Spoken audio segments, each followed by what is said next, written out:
ce gouvernement doit arrêter de faire la guerre aux traitements qui ne sont pas le remdesivir. On doit nous laisser la possibilité d'utiliser et de tester. Moi, j'ai même des projets de recherche qui sont rejetés dans ce pays pour pouvoir évaluer des médicaments qui ne coûtent rien. Il faut s'arrêter.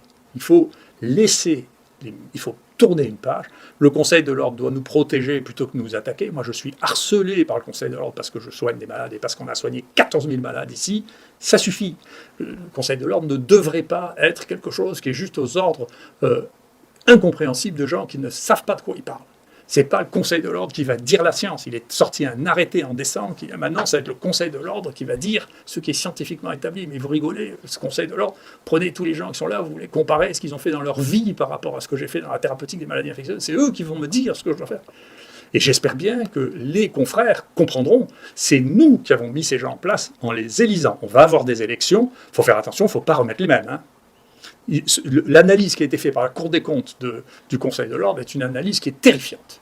Le gouvernement aurait dû prendre des mesures radicales pour remettre ça dans l'ordre. Et ensuite, la fonction du Conseil de l'ordre, c'est de régler les différends déontologiques entre les confrères et entre les patients et les médecins. Ça n'est pas de faire régner un ordre ponctuel fait par un ministre de passage, parce que les ministres de la Santé, ça dure 2 ans et demi. Ça n'a pas une connaissance intrinsèque de la vie ni de la science, il faut être modeste.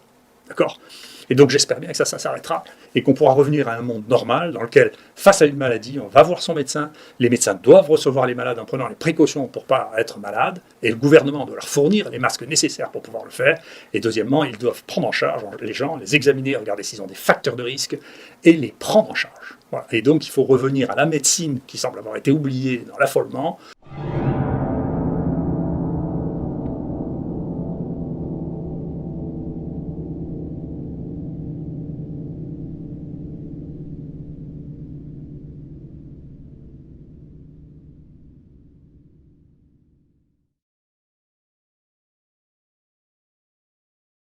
Donc, il avait été montré que le remdesivir était mutagène sur les coronavirus, avant l'apparition de celui-là, et sur Ebola. Donc, on savait que c'était des agents mutagènes.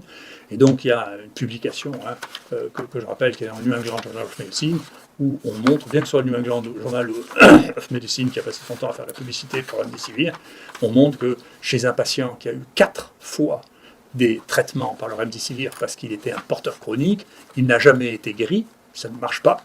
Et que deuxièmement, on était arrivé à avoir des séquences et des variants considérables sous l'influence de remdesivir, donc qui ne marche pas, et qui a aidé, probablement avec l'aide des anticorps qui ont été donnés, à sélectionner des mutants dont le devenir est imprévisible. Les mutants, vous ne pouvez pas savoir à l'avance s'ils vont être dangereux, pas dangereux, contagieux, pas contagieux.